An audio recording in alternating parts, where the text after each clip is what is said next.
ขอนอบน้อมแด่พระผู้มีพระภาคเจ้าพระองค์นั้นซึ่งเป็นผู้ไกลจากกิเลสตรัสรู้ชอบได้โดยพระองค์เอง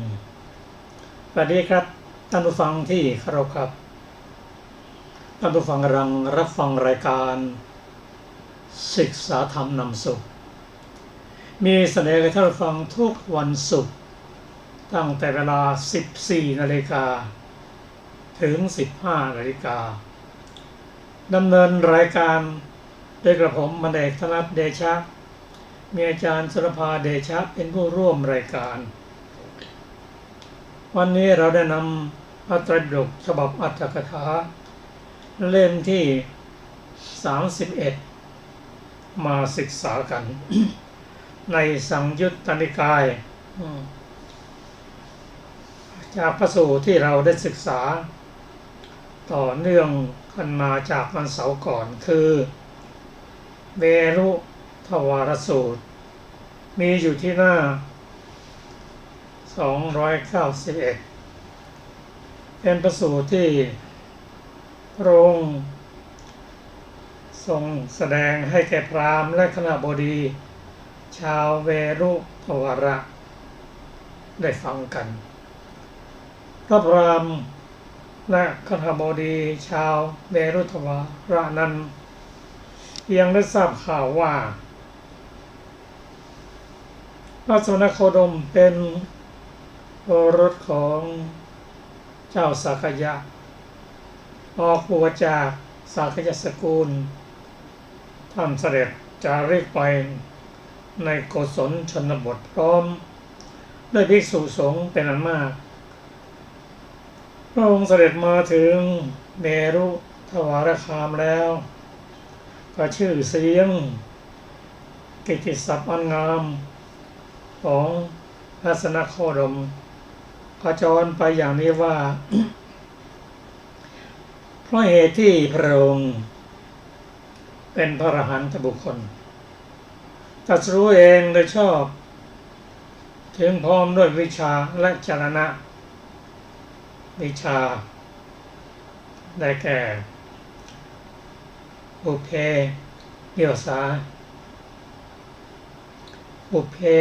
านุสติญาณคือระลึกชาติได้ไม่จำกัดทรงรู้ถึงความเกิดความตายเร็วประณีตของบุคคลและทรงชำระกิเลสคือโลภะโทสะโมหะหมดไปแล้วพระองค์เสด็จไปแล้วได้ดีนั่นคือนิพพานทรงรู้แจ้งโลกนั่นคือกามโลกรูปโลกและอโลกพระองค์ทรงสามารถที่จะฝึกบุรุษที่ควรจะฝึกได้ไม่มีใครจะยิ่งกว่าเพราะบุรุษนั้นถ้าพอจะฝึกได้เป็นนัยบุคคลว่าองค์จะฝึกได้ไม่มีใครเท่าองค์แต่ถามว่าที่ฝึกไม่ได้มีเปล่ามีนั่นคือผู้ที่มีทิฏฐิดิ่งว่าไม่มีเหตุมีผลเป็นต้นองค์ไม่เสียเวลา ฝึกบุคคลที่พอจะฝึกได้พระองค์เป็นศาสดาของเทวดาและมนุษย์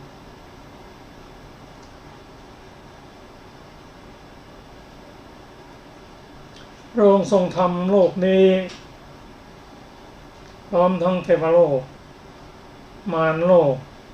พรหมโลกให้แจ้งชัดด้วยพระปัญญาอันยิ่งของพระองค์ทรงสอนหมู่สัตว์พร้อมทั้งสมณพราหมณ์เทวดาและมนุษย์ให้รู้ตามพระองค์ทรงแสดงธรรมงามในเบื้องต้นงามในท่ามกลางงามในที่สุดประกาศพรหมจรรย์พร้อมในทั้งอัตถ์ทั้งพยัญชนะบริสุทธิ์บริบูรณ์สิ้นเชิงการได้เห็นพระอรหันต์เห็นปานนั้นเป็นความดีก็ชื่อเสียงกิตติศัพท์ของพระองค์ที่เราศึกษากันสวดมนต์กันก็คือบทอิติปิโสนั่นแหละ พอแปลเป็นภาษาต่างประเทศแล้วประเทศนั้นเห็นโอ้บุคคลเช่นนี้ยังมีอยู่หรือก็แน่นอนเป็นเอกบุคคลโลกหนึ่งพุทธันดรจะอุบัติขึ้นพระองค์หนึ่งพระองค์เดียวเท่านั้นไม่มีสองพระองค์หนึ่งพุทธันดรกันนอนแผ่นดินสูงขึ้นเป็นโยชน์ยังจะมีครั้งหนึ่งพราหมณ์ท่านรู้อย่างนี้ท่านมีความศรัทธาอยากจะพบอยากจะเห็นอยากจะฟังธรรมของพระองค์เพราะคณบดีหรือกลุ่มชนดังกล่าวนี้ก็มีความปรารถนาว่าจะมีทางไหนบ้างข้อแนะนำอะไรบ้างที่จะปฏิบัติได้คือคนรับบดีเหล่านี้ท่านมีความคิดเห็นเหมือนกับพวกเราว่าอยากจะอยู่ครองเรือนมีลูกมีหลานอยากจะมีความสุขในทางโลกยังติดอยู่ในเรื่องเงินเรื่องทองอยู่การแต่งตัวประดับประดาอยู่พร้อมกับลูกหลานถึงแม้ว่าตายไปแล้วก็ขึ้นสวรรค์เป็นยอดของปุถุชนมันจะมีวิธีการอยู่หรือเข้าไปเฝ้าพระพุทธเจ้ากราบทูลว่าข้าพระองค์มีความปรารถนามีความพอใจที่ประสงค์อย่างนั้นอย่างนั้นเมื่อข้าประกาศทูลพระพุทธเจ้าแล้ว พราหมณ์คณบดีนั้นมาจาก หลายแหล่งจำนวนมากต่างคนก็ต่างพวกก็ปฏิสัทธาน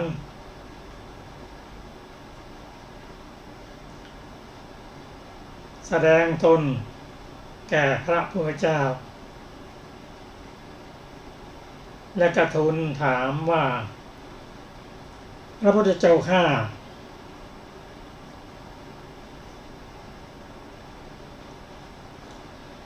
พระองค์ทั้งหลายมีความต้องการคืออยากจะมีความสุขอยู่กับครอบครัวยังยินดีอยู่ในความสุขเรื่องเงินเรื่องทองอยู่ตายไปแล้วก็ขอให้ได้ขึ้นสวรรค์ด้วยพอจะมีข้อปฏิบัติอย่างนั้นหรือเปล่าพระพุทธเจ้าค่ะ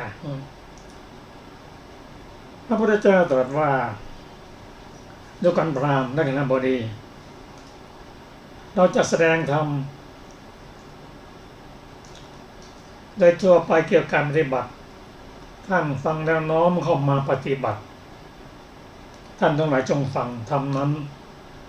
จงใส่ใจให้ดีเราจะกล่าวรามกบดีเวรุทวารคามทูลรับพระนรัตน์แล้วพระองค์ตรัสว่าด้วยกันพราหมณ์คณบดีทั้งหลายธรรมที่คนน้อมเข้ามาใส่ตนนำมาปฏิบัติอย่างไรอริยสาวกคือผู้ติดตามคำสอนของพระพุทธเจ้าปฏิบัติตามคำสอนพระเจ้าในธรรมวินัยนี้เขาใช้ปัญญาพิจารณาเห็นว่าเราอยากมีชีวิตอยู่ยืนยาวยังไม่อยากจะตายรักสุขเกลียดทุกข์หากผู้ใดจะมาฆ่าเราผู้อยากจะมีอายุยืนอย่างนี้ไม่อยากจะตายเพราะเรายังรักสุขเกลียดทุกข์ฆ่าเราให้เสียชีวิตข้อนั้นเราไม่พอใจเราไม่ชอบใจข้อหนึ่งถ้าเราเพลิงฆ่าผู้อื่นที่เขาก็ยังไม่อยากจะตายเขาก็รักสุขเกลียดทุกข์มันเรานั่นแหละแต่ฆ่าเขาเสียจากชีวิตข้อนั้นเขาก็คงไม่ชอบเหมือนเรานั่นแหละเรามีอายุอยากมีอายุยืนเขาก็อยากมีอายุยืนเราอยากจะมีความสุขก็อยากมีความสุขข้อทำอะไรที่เป็นชอบใจของเราเขาก็ชอบอย่างนั้นทำอันไหนที่เราไม่ชอบใจเขาก็ไม่ชอบใจอย่างนั้นข้อใดที่เป็นที่รักที่ชอบใจของเราอันไม่เป็นที่รักไม่ที่ใจของเรานั้นเราจะทำยังไงปฏิบัติอย่างไรต่อผู้อื่นได้ทำข้อนั้น เอาใจเขามาใส่ใจเรา อริยสาวกเขาพิจารณาด้วยปัญญาอย่างนี้แล้วก็วิธีที่ถูกต้องที่สุดก็เว้นจากปาณาติบาตเลิกการฆ่าการทรมานสัตว์ต่างๆนอกจากนั้นชักชวนคนอื่นให้เว้นจากการฆ่าสัตว์ด้วยทั้งกล่าวสรรเสริญคุณแห่งการงดจากการเว้นปาณาติบาตพระองค์ตรัสว่าถ้าทำอย่างนี้พอประพฤติทางกายหรือกายสมาจารของอริยสาวกนั้นเยี่ยมบริสุทธิ์โดยส่วนสามอย่างนี้ส่วนสามคือปฏิบัติเป็นจากการฆ่าสัตว์ส่วนที่สองคือเชิญชวนให้ผู้อื่นให้เว้นจากการฆ่าสัตว์ส่วนที่สามก็คือสรรเสริญอานิสงส์หรือคุณงามความดีของของการเว้นจากการฆ่าสัตว์ ยังมีอีกประการหนึ่งคืออริยสาวกนั้นยังพิจารณาเห็นว่าผู้ใดถือเอาสิ่งของเราขโมยของเราเราก็ไม่ชอบใจถ้าเราไปขโมยของผู้อื่นเนาะผู้อื่นไม่อนุญาตแล้วเอาของเขามาเขาคงไม่ชอบใจเช่นเดียวกันอันไหนไม่เป็นที่ชอบใจของเราเขาก็ไม่ชอบใจได้อันไหนที่เราชอบใจเขาก็ชอบใจแล้วเราจะปฏิบัติอย่างไรพิจารณาเห็นแล้วว่าปฏิบัติด้วยข้องดเว้นคือเว้นจากอาทินนาทานเว้นจากการลักเว้นจากการขโมยเว้นจากเอาสิ่งของที่เขาไม่ยังอนุญาตให้เอามาเป็นของตนก็มาปฏิบัติข้อนี้คืออาทินนาทาน แล้วก็ชักชวนผู้อื่นให้มาปฏิบัติ ในสิ่งข้อนี้ด้วยทั้งสรรเสริญคุณแห่งการงดเว้นจากอทินนาทานกายสมาจารของอริยสาวกของและของผู้นั้นย่อมบริสุทธิ์โดยส่วนสามอย่างนี้ ยังมีประการหนึ่งผู้ใดพึงมีความประพฤติผิดในภรรยาของเราสามีของเราข้อนั้นก็ไม่เป็นที่รักที่ชอบใจของเราอันหนึ่งถ้าหากเราประพฤติอย่างนั้นต่อคนอื่นต่อภรรยาของคนอื่นเขาก็คงไม่ชอบใจเช่นเดียวกันก็ทำข้อใดไม่เป็นที่รักที่ชอบใจของเราทำข้อนั้นก็ไม่เป็นที่รักที่ชอบใจของเขาเช่นเดียวกันก็ทำข้อใดอันไม่เป็นที่รักที่ชอบใจนั้นเราจะเพ่งประกอบกับผู้อื่นไม่ได้ทำข้อนั้นอย่างไรอริยสาวกนั้นพิจารณาแล้วเห็นว่าตนเองงดเว้นจากกาเมสุมิจฉาจารด้วยยกเว้นจากการเหตุลูกเมียของคนอื่นสามีคนอื่นนอกจากนั้นยังชักชวนคนอื่นให้เว้นจากกาเมสุมิจฉาจารด้วยสรรเสริญคุณแห่งการงดเว้นกาเมสุมิจฉาจารด้วยกายสมจารออกปฏิบัติทางกายของผู้นั้นย่อมบริสุทธิ์โดยส่วนสามอย่างนี้ ดูก่อนพราหมณ์และคณบดีทั้งหลายอีกประการหนึ่งอริยสาวกพิจารณาด้วยปัญญาเห็นว่าผู้ใดพึงทำลายประโยชน์ของเราด้วยการกล่าวเท็จข้อนั้นไม่เป็นที่รักที่ชอบใจของเราข้อหนึ่งถ้าเราทำลายประโยชน์ของคนอื่นด้วยการกล่าวเท็จข้อนั้นก็คงไม่เป็นที่ชอบใจของเขาเช่นเดียวกันทำข้อใดไม่เป็นที่รักที่ชอบใจของเราทำข้อนั้นก็จักไม่เป็นที่รักที่ชอบใจของผู้อื่นทำข้อใดไม่เป็นที่รักที่ชอบใจของเราเราจะพึงประกอบกับผู้อื่นไว้ด้วยทำข้อนั้นอย่างไรพิจารณาแล้วเห็นว่าตนเองงดเว้นจากมุสาวาทด้วยชักชวนผู้อื่นให้งดเว้นจากมุสาวาทด้วยกล่าวสรรเสริญคุณแห่งการงดเว้นแห่งมุสาวาทด้วยวจีสมาจารของอริยสาวกนั้นเยี่ยมบริสุทธิ์โดยส่วนสาม ยังมีอีกข้อหนึ่ง ท่านบดีอริยสาวกย่อมพิจารณาเห็นว่าผู้ใดพึงยุโยงเราให้แตกจากมิตรด้วยคำส่อเสียดทำให้คนสามัคคีกันแตกกันก็เป็นอย่างนั้นผู้ใดพึงยุยงเราให้แตกจากมิตรด้วยคำส่อเสียดข้อนั้นก็ไม่เป็นที่รักที่ชอบใจของเราแล้วคนอื่นก็เช่นเดียวกันถ้าเราไปยุยงให้เขาแตกกัน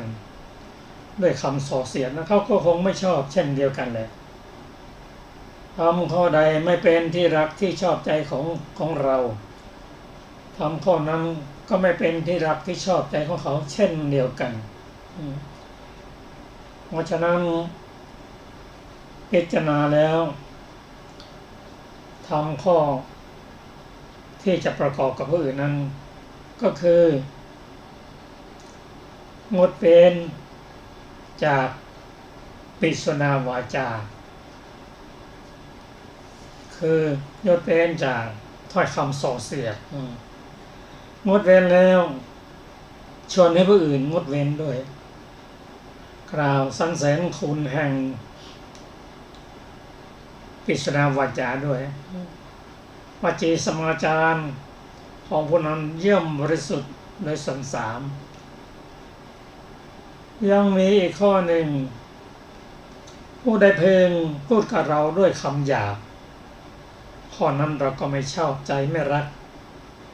ผู้นั้น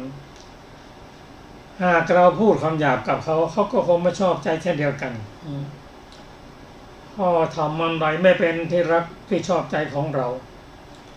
ทำข้อนั้นก็ไม่เป็นที่รักที่ชอบใจของผู้อื่นด้วย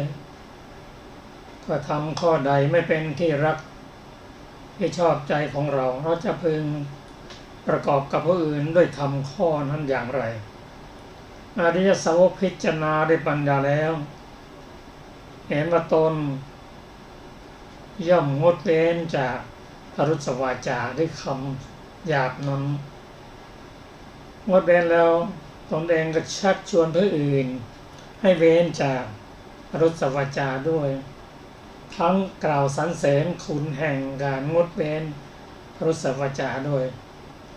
วจีสมาจารของอริยสาวกนั้นย่อมบริสุทธิ์โดยส่วนสามอย่างนี้ อีกประการหนึ่งย่อมพิจารณาเห็นว่าผู้ใดพูดกับเราด้วยถ้อยคำเพ้อเจ้อคือพูดไม่มีเหตุไม่มีผลพูดไม่เป็นประโยชน์ตนไม่เป็นประโยชน์ท่านทั้งไม่ประโยชน์ตนประโยชน์ท่านไม่มีที่ไปที่มาข้อนั้นเราก็ไม่ชอบอันหนึ่งถ้าเราจะพูดกับคนอื่นด้วยถ้อยคำอย่างนี้เขาคงไม่ชอบเช่นเดียวกันอันใดไม่เป็นที่รักที่ชอบใจของเราก็ไม่เป็นที่รักที่ชอบใจของคนอื่นเช่นเดียวกันก็ทำข้อไหนที่เราปฏิบัติต่อผู้อื่น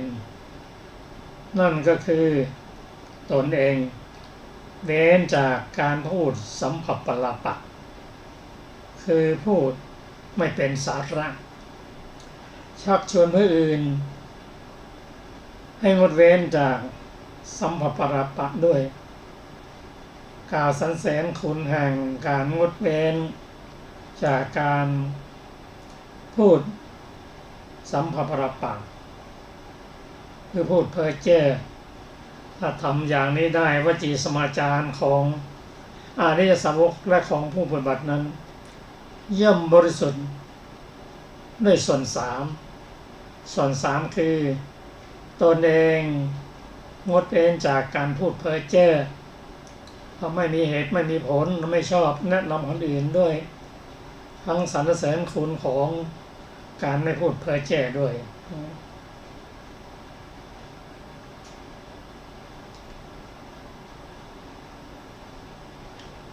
นี่เป็นการตรัสสอนกฤหบดีด้วยศีลข้อที่หนึ่งข้อที่สองข้อที่สามและข้อที่สี่พระองค์ตรัสว่าบุคคลผู้ปฏิบัติดังกล่าวนี้แล้วประกอบด้วยความเลื่อมใสศรัทธาอันไม่หวั่นไหวคำว่าไม่หวั่นไหวนี้ศรัทธาแน่นอนไม่คลอนแคลนเหมือนกับภูผาหินมีศรัทธาเลื่อมใสในพระพุทธเจ้าในพระธรรมในพระสงฆ์และประกอบด้วยศีลที่พระอริยเจ้าใคร่แล้วเป็นไปเพื่อสมาธิถ้าผู้ใดประกอบด้วยคุณดังนี้แล้วประกอบด้วยธรรม7 ประการ7 ประการคือ บทเรียนจากปาณาติบาตอาทินนาทานกาเมสุมิจฉาจารและคำพูดปดพร้อมทั้งมีความเคารพเลื่อมใสในพระพุทธเจ้าและพระธรรมในพระสงฆ์และประกอบด้วยศีลที่พระอริยะใครแล้วเป็นไปเพื่อสมาธิทั้งหมดที่กล่าวนี้ถ้าปฏิบัติได้ก็เป็นองค์ธรรมของพระโสดาบันซึ่งตรงตรัสว่าเมื่อใดอริยสาวกประกอบด้วยพระสัทธรรม7ประการนี้เมื่อนั้นอริยสาวกนั้นหวังอยู่ด้วยฐานะอันเป็นที่ตั้งแห่งความหวัง4ประการพึงพยากรณ์ตนเองได้ว่าเรามีอบายปิดแล้วนรกก็ดีเดรัจฉานก็ดีปิติวิสัยก็ดีอบายก็ดีทุกขติก็ดีหมดแล้วสิ้นแล้วไม่มีแล้วเราเป็นพระโสดาบันมีความไม่ตกต่ำเป็นธรรมดาเป็นผู้เที่ยงที่จะตรัสรู้ในเบื้องหน้าเราหมายความว่าถ้าพระผู้ปฏิบัติ7ประการนี้แล้วย่อมพยากรณ์ตนเองได้เลยรู้ว่าเราปฏิบัติ7ประการนี้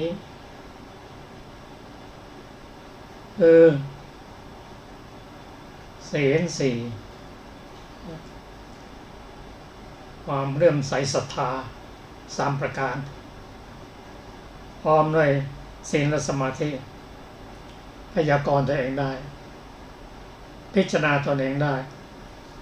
เพราะพระพุทธเจ้าตรัสอย่างนี้ผู้ปฏิบัติได้เป็นพระโสดาบันมีครอบครัวได้มีลูกมีเต้าเงินทองยินดีก็ยังปฏิบัติได้สมดังที่คฤหบดีต้องการอันนี้ทำที่พระองค์ทรงแสดงแก่คฤหบดีซึ่งเมื่อพราหมณ์และคฤหบดีได้ฟังธรรมะที่พระองค์แสดงแล้วได้กราบทูลว่าข้าแต่พระโคดมผู้เจริญธรรมะหรือภาษิตของพระองค์ถ้าพระองค์เข้าใจแจ่มแจ้งยิ่งนักข้าแต่พระโคดมผู้เจริญภาษิตของพระองค์แจ่มแจ้งยิ่งนักข้าแต่พระโคดมผู้เจริญข้าพระองค์เหล่านี้ขอถึงท่านพระโคดมพระธรรมและภิกษุสงฆ์เป็นสรณะ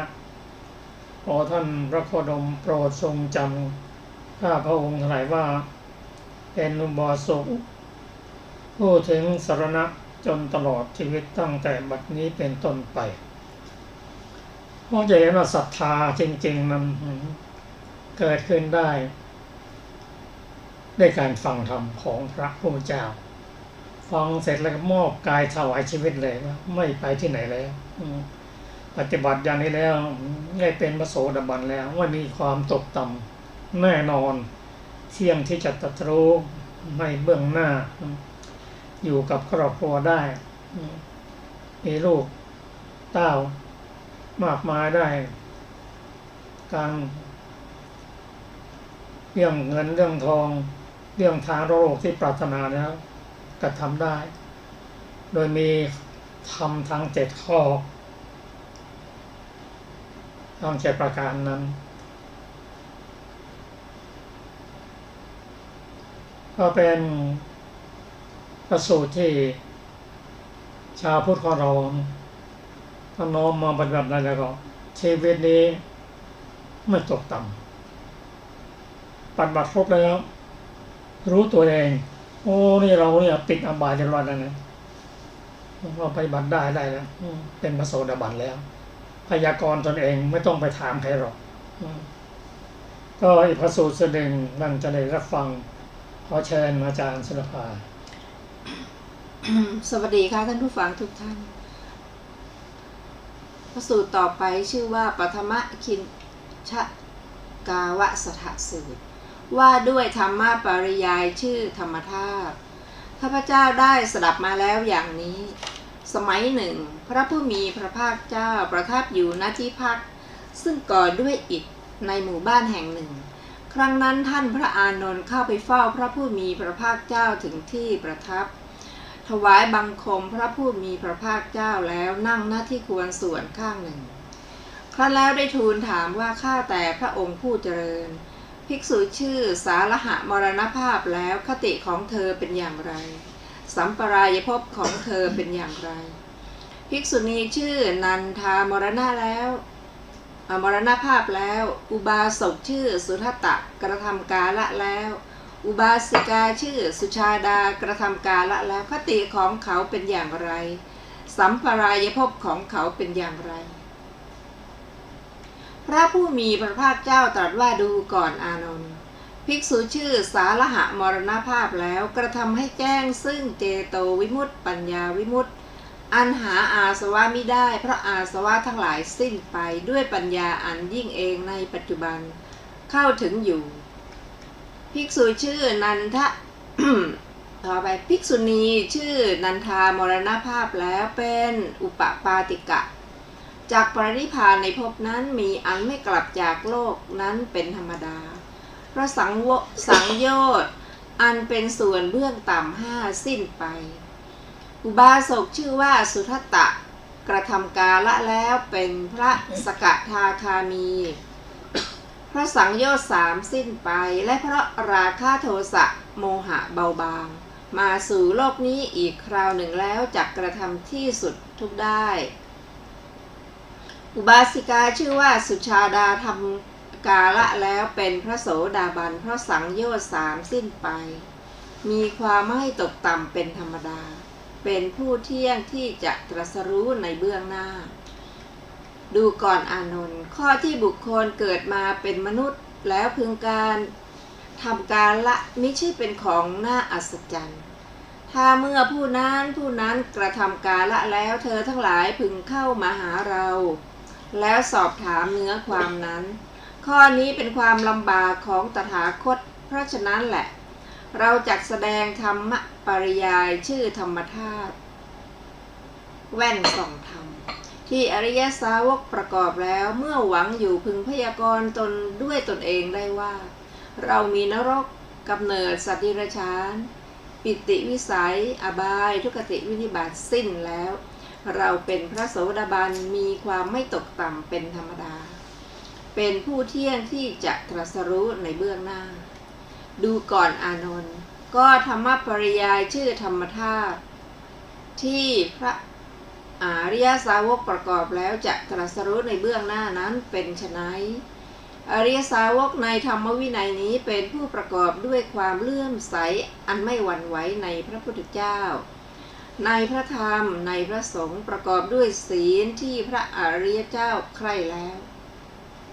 เป็นไปเพื่อสมาธินี่แลคือธรรมปริยายชื่อว่าธรรมธาตุที่อริยสาวกประกอบแล้วจะตรัสรู้ในเบื้องหน้าจบปฐมคินชกาวสถสูตรที่8ซึ่งมีอรรถกถาดังต่อไปนี้บทวยาติเกความว่าหมู่บ้าน2ตำบลของบุตรของจุลปิติและมหาปิติทั้งสองมีอยู่เพราะอาศัยบึงหนึ่งบทว่ายาติเกได้แก่ในบ้านหนึ่งบทว่าที่พักซึ่งก่อด้วยอิฐความว่าที่อยู่ทำด้วยอิฐบทว่าส่วนเบื้องต่ำได้แก่ส่วนเบื้องต่ำที่ให้ถือปฏิสนธิในกามภพนั่นเอง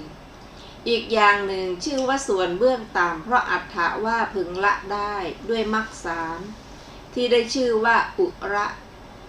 ดังนี้บรรดาสังโยชน์เหล่านั้นสังโยชน์สองเหล่านี้คือกามฉันทะ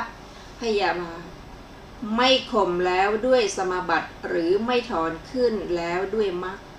หรือว่าไม่ให้เพื่อจะถึงรูปภพที่เป็นส่วนเบื้องบนด้วยอำนาจแห่งการเกิดสังโยชน์มี3กายทิฏฐิสักกายทิฏฐิเป็นต้นนำสัตว์ที่เกิดแล้วในรูปภพนั้น มาให้เกิดแม้ในที่นี้อีกเพราะนั้นสังโยชน์แม้ทั้งหมดจึงชื่อว่าเป็นส่วนเบื้องต่ำบทว่ามีความไม่ตกต่ำเป็นธรรมดาความว่า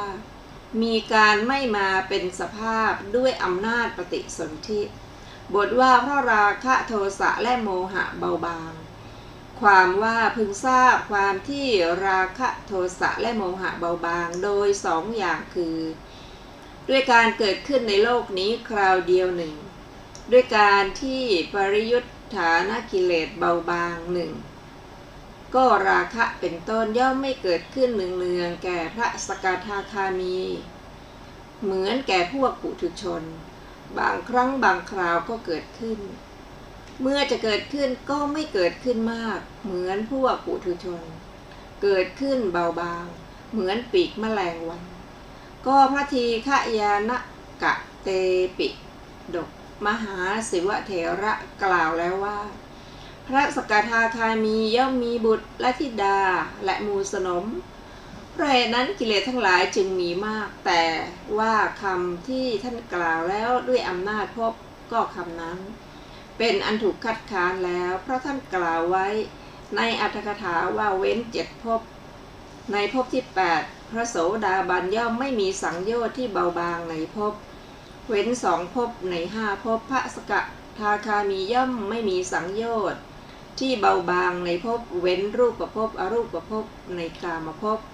พระอนาคามีย่อมไม่มีสังโยชน์ที่เบาบางในภพเปรไรพระขีณาสพย่อมไม่มีสังโยชน์ที่เบาบางในภพคำว่าโลกนี้ท่านกล่าวหมายเอากามาวจรโลกนี้ก็ในคำนี้มีอธิบายดังต่อไปนี้ว่าก็ถ้าว่าภิกษุชื่อว่าสาระหะบรรลุสกทาคามิผลในมนุษย์โลกแล้วเกิดในเทวโลกทำให้แจ้งพระอรหันต์นั่นเป็นการดีแลแต่ว่าเมื่อไม่อาจมามนุษย์โลกแล้วก็จะทำให้แจ้งพระอรหันต์แน่แท้แม้บรรลุพระสกทาคามิผลในเทวโลกแล้วถ้ามาเกิดในมนุษย์โลกก็จะทำพระอรหันต์ให้แจ้งนั่นเป็นการดีแลแต่ว่าเมื่อไม่สามารถครั้นไปเทวโลกแล้วก็จะทำให้แจ้งแน่แท้ความตกต่ำชื่อว่าวินิบาตความตกต่ำเป็นธรรมของพระโสดาบันหาไม่ได้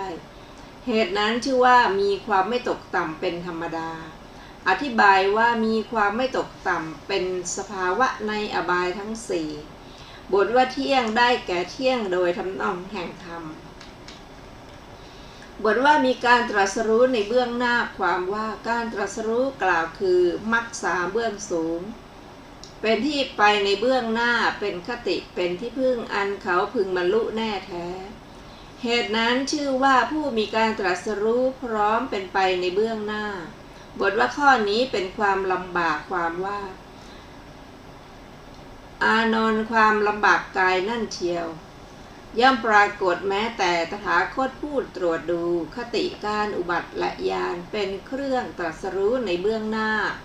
ของคนเหล่านั้นด้วยพระญาณแต่ว่าพระพุทธเจ้าทั้งหลายไม่มีความลำบากทางจิตบทว่าธรรมาทาสังได้แก่แว่นที่สำเร็จด้วยธรรมบทว่าเยนะความว่าประกอบแล้วด้วยแว่นที่สำเร็จด้วยธรรมใดคำว่ามีอบายทุกขติและวินิบาตสิ้นแล้วนี้พระผู้มีพระภาคเจ้าตรัสแล้วด้วยคำที่เป็นไวยพจน์ของนรกเป็นต้นนั่นเองก็นรกเป็นต้นชื่อว่าอบายเพราะไปปราศจากความก้าวหน้ากล่าวคือความเจริญคติคือที่แล่นไปของทุกข์เหตุนั้นชื่อว่าทุกขติผู้ที่มีปกติทำชั่วไร้อำนาจตกไปในนรกเป็นต้นนั้นเหตุนั้นนรกเป็นต้นนั้นจึงชื่อว่าวินิบาตจบอรรถกถาคินชกาวสถสูตรที่8ต่อไปเป็นทุติยคินชกาวสถสูตรว่าด้วยธรรมปริยายชื่อธรรมธาตุข้อความเบื้องต้นเหมือนคินชกาวสถสูตรที่1ครั้นแล้วพระอานนท์ได้ทูลถามพระผู้มีพระภาคเจ้าว่าข้าแต่พระองค์ผู้เจริญ ภิกษุชื่อว่าอโศกะมรณภาพแล้วคติของเธอเป็นอย่างไรสัมปรายภพของเธอเป็นอย่างไรภิกษุณีชื่ออโศกามรณภาพแล้วอุบาสกชื่ออโศกะกระทำกาละแล้วอุบาสิกาชื่ออโศกากระทำกาละแล้วคติของเขาเป็นอย่างไรสัมปรายภพของเขาเป็นอย่างไรพระผู้มีพระภาคเจ้าตรัสว่าดูก่อนอานนท์ภิกษุชื่ออโศกะมรณภาพแล้วกระทำให้แจ้งซึ่งเจโตวิมุตติปัญญาวิมุตติอันหาอาสวะมิได้เพราะอาสวะทั้งหลายสิ้นไปด้วยปัญญาอันยิ่งเองในปัจจุบันเข้าถึงอยู่ภิกษุณีชื่ออโศกาอุบาสกชื่ออโศกะอุบาสิกาชื่ออโศกากระทำกาละแล้วเป็นพระโสดาบันเพราะสังโยชน์สามสิ้นไปมีความไม่ตกต่ำเป็นธรรมดาเป็นผู้เที่ยงที่จะตรัสรู้ในเบื้องหน้าดูก่อนอานนท์นี้แลคือธรรมปริยายชื่อธรรมธาตุที่อริยสาวกประกอบแล้วเมื่อหวังอยู่พึงพยากรณ์ตนด้วยตนเองได้ว่าเรามีนรกกำเนิดสัตว์เดรัจฉานปิติวิสัยอบายทุกติวินิบาตสิ้นแล้วเราเป็นพระโสดาบันมีความไม่ตกต่ำเป็นธรรมดาเป็นผู้เที่ยงที่จะตรัสรู้เป็นเบื้องหน้าจบทุติยคินชกาวสถสูตรที่9ไม่มีอรรถกถานะคะต่อไปเป็นตติยคินชกาวสถสูตรว่าด้วยธรรมปริยายชื่อธรรมธาตุข้อความเบื้องต้นเหมือนคินชกาวสถสูตรที่1ครั้นแล้วท่านพระอานนท์ได้ทูลถามพระผู้มีพระภาคเจ้าว่าข้าแต่พระองค์ผู้เจริญอุบาสกชื่อกะกุตะในหมู่บ้านแห่งหนึ่งกระทำกาละแล้วคติของเขาเป็นอย่างไรสัมปรายภพของเขาเป็นอย่างไรอุบาสกชื่อกาลิภะในหมู่บ้านแห่งหนึ่งอุบาสกชื่อธนิกัทะในหมู่บ้านแห่งหนึ่งอุบาสกชื่อกติสหะในหมู่บ้านแห่งหนึ่งอุบาสกชื่อตุถะในหมู่บ้านแห่งหนึ่งอุบาสกชื่อสันตุถะในหมู่บ้านแห่งหนึ่งอุบาสกชื่อพัทธะในหมู่บ้านแห่งหนึ่งอุบาสกชื่อสุภัทะในหมู่บ้านแห่งหนึ่งกระทำกาละแล้วคติของเขาเป็นอย่างไรสัมปรายภพของเขาเป็นอย่างไรพระผู้มีพระภาคเจ้าตรัสว่าดูก่อนอานนท์อุบาสกชื่อกกุตะกระทำกาละแล้วเป็นอุปปาติกะจากปรินิพพานในภพนั้นมีอันไม่กลับจากโลกนั้นเป็นธรรมดาพระสังโยชน์อันเป็นส่วนเบื้อง5สิ้นไปเบื้องต่ำ5สิ้นไปอุบาสกชื่อกาลิภะชื่อธนิ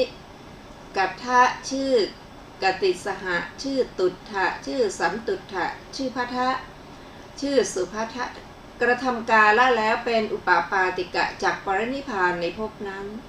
มีอันไม่กลับจากโลกนั้นเป็นธรรมดาเพราะสังโยชน์อันเป็นส่วนเบื้องต่ำ5สิ้นไปดูก่อนอานนท์อุบาสกทั้งหลายในหมู่บ้านแห่งหนึ่งเกินกว่า50คนกระทำกาละแล้วเป็นอุปปาติกะจากปรินิพพานในภพนั้นมีอันไม่กลับจากโลกนั้นเป็นธรรมดาเพราะสังโยชน์อันเป็นส่วนเบื้องต่ำ5สิ้นไป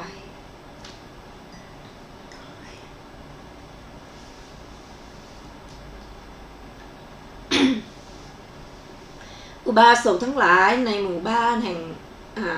หนึ่งเกินกว่า90คนกระทำกาละแล้วเป็นพระสกทาคามีเพราะสังโยชน์3สิ้นไปและเพราะราคะโทสะโมหะเบาบางมาสู่โลกนี้อีกคราวหนึ่งแล้วจักทำที่สุดทุกได้อุบาสกทั้งหลายในหมู่บ้านแห่งหนึ่งจำนวน506คน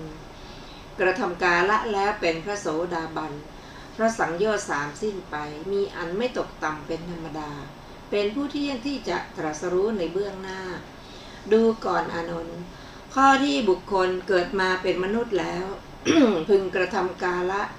ไม่ใช่เป็นของน่าอัศจรรย์ถ้าเมื่อผู้นั้นกระทำกาละแล้ว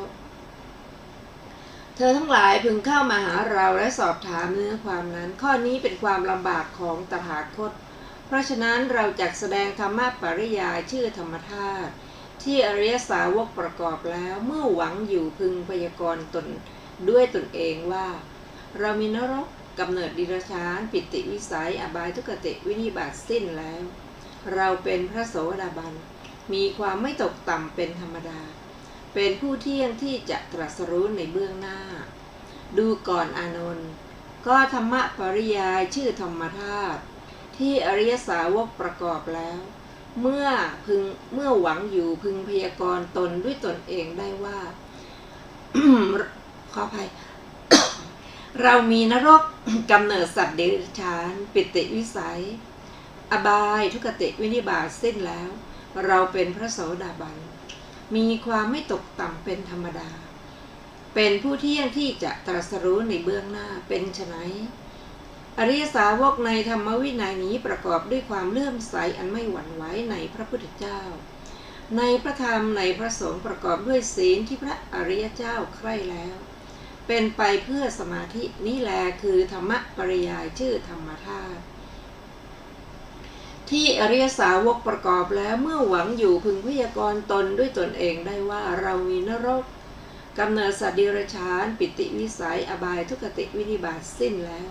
เราเป็นพระโสดาบันมีความไม่ตกต่ำเป็นธรรมดาเป็นผู้เที่ยงที่จะตรัสรู้ในเบื้องหน้า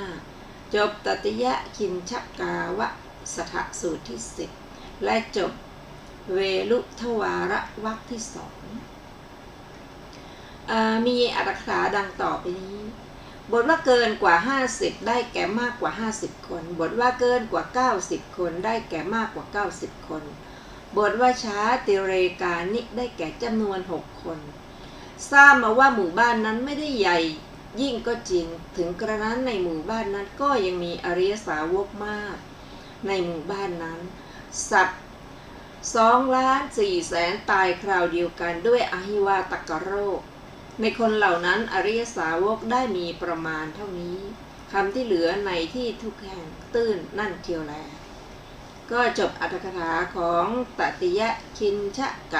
กาวสถสูตรที่10และจบอัตถกถาเวรุทวารวรรคที่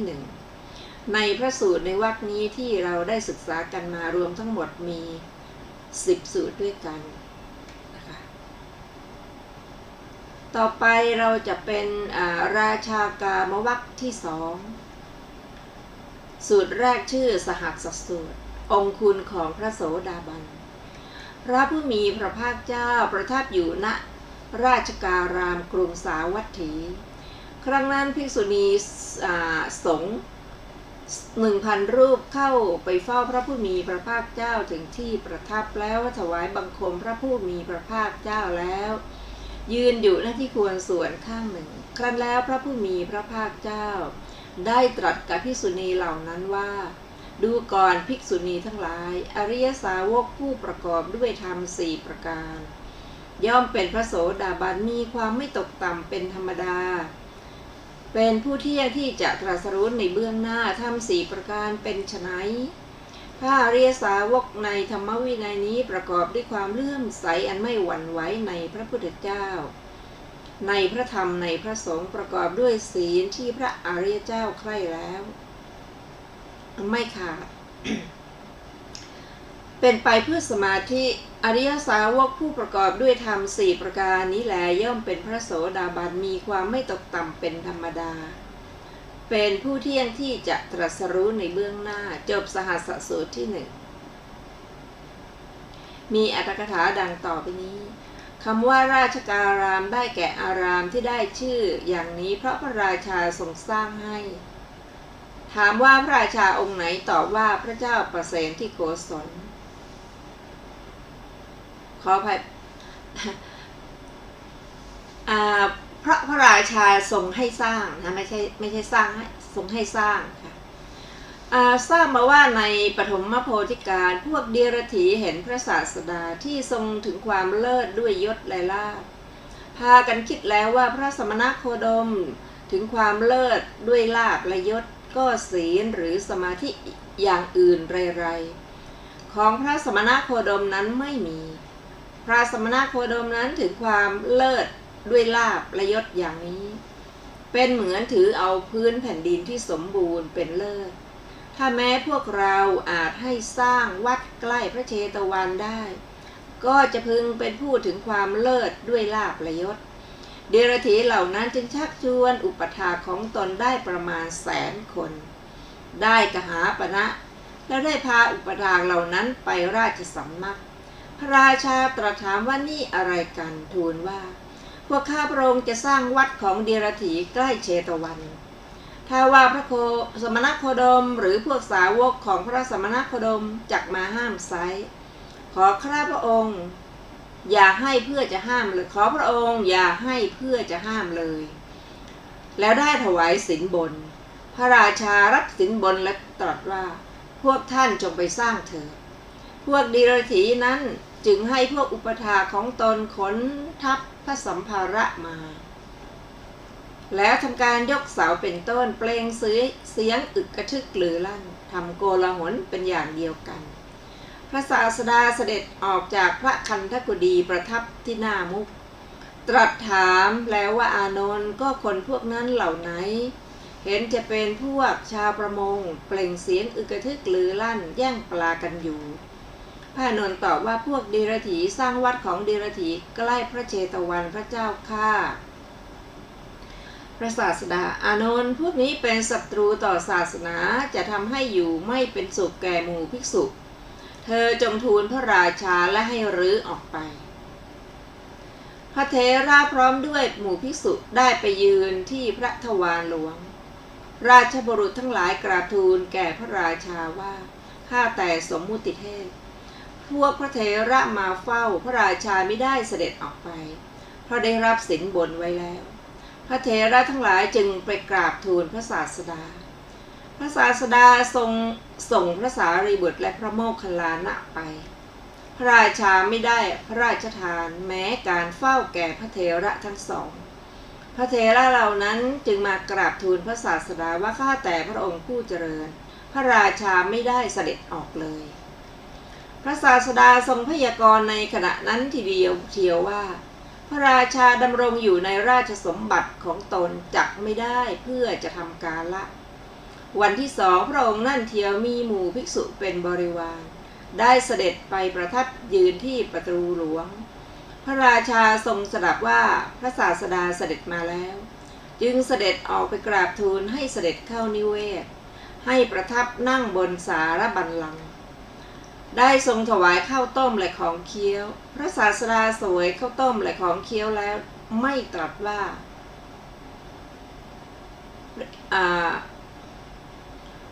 ได้ตรัสว่าได้ตรัสว่ามหาบพิตร พระองค์ทำเหตุนี้แล้วกับพระราชาผู้เสด็จมาประทับนั่งด้วยพระดำริว่าเราจะนั่งในสำนักของพระศาสดาจนกว่าพระกริยาหารจะเสร็จจึงทรงดำริว่าเราจะให้พระราชานั้นยินยอมด้วยเหตุทีเดียวจึงทรงนำเหตุในอดีตนี้มาว่ามหาบพิตรขึ้นชื่อว่าการให้พวกบรรพชิตรบกันและกันไม่สมควรพระราชาทรงให้พวกฤาษีเหล่านั้นรบกันและกันแล้วได้จมมหาสมุทรไปพร้อมกับแว่นแคว้นพระราชาตรัสถามว่าเมื่อไรข้าแต่พระผู้มีพระภาคเจ้ามหาบพิตรในอดีตพระราชาพระนามว่าผู้รุในแคว้นผู้รุครองราชสมบัติอยู่คณะฤาษี2 คณะละ500ไปจากเชิงภูเขาสู่พุรนครเพื่อจะเสพรสเค็มและเปรี้ยวที่ไม่ไกลพระนครมีต้นไม้อยู่2 ต้นคณะฤาษีที่มาก่อนนั่งอยู่ที่โคนต้นไม้ต้นหนึ่งแม้คณะฤาษีที่มาภายหลังก็ได้นั่งที่โคนต้นไม้อีกต้นหนึ่งพวกฤาษีได้อยู่ตามความพอใจแล้วไปที่เชิงเขาเทียมพวกฤาษีนั้นแม้มาอีกก็ได้นั่งในที่หนึ่งแห่งโคนต้นไม้ของตนพวกฤาษีนั้นที่มาภายหลังก็ได้นั่งที่โคนต้นไม้ของตนเหมือนกันเมื่อเวลาผ่านไปนานต้นไม้ต้นหนึ่งแห้งตายพวกดาบทมาที่ต้นไม้แห่งนั้นคิดว่าต้นไม้ต้นนี้ต้นที่ไม่แห้งใหญ่จักเพียงพอแม้แก่พวกเราแม้แก่ดาบทเหล่านั้นจึงนั่งในที่แห่งหนึ่ง ของต้นไม้ของพวกดาบทนอกนี้ ดาบทเหล่านั้นมาแล้วภายหลังไม่เข้าไปที่คนไม้นั้น ยืนอยู่ภายนอกเชียว กล่าวแล้วว่าท่านทั้งหลายนั่งอยู่ในที่นี้เพราะเหตุไรดาบทเหล่านั้นกล่าวว่าท่านอาจารย์ต้นไม้ของพวกกระผมแห้งตายต้นไม้นี้ต้นใหญ่แม้พวกท่านก็จงเข้าไปเถิดจักพอแม้แก่พวกท่านพวกดาบทกล่าวว่าพวกเราจะไม่เข้าไปพวกท่านจงออกไปแล้วขยายถ้อยคำกล่าวว่าพวกท่านจักไม่เต็มใจออกไปหรือจึงจับที่มือเป็นต้นดึงออกไปดาบทเหล่านั้นจึงคิดว่าช่างเถอะเราจะให้พวกฤาษีนั้นสำเนียกแล้วนิรมิตล้อ2 ล้อสำเร็จด้วยทองและเพลาสำเร็จด้วยเงิน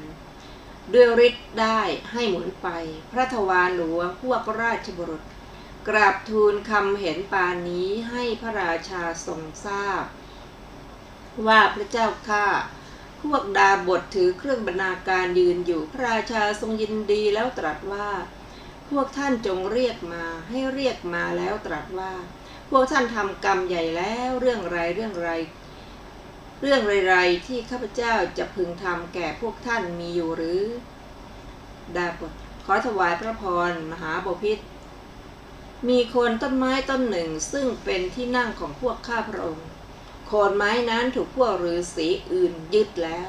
ขอพระองค์จงให้พวกฤาษีนั้นให้โคนไม้นั้นแก่พวกข้าพระองค์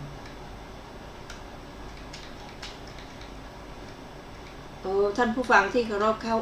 เวลาของรายการศึกษาธรรมนำสุขในวันนี้ได้หมดไปแล้วนะคะเราจะมีเรื่องที่จะต้องศึกษาต่อในเรื่องนี้เราจะพบกันใหม่ในวันพรุ่งนี้เวลา 15 นาฬิกาเป็นต้นไป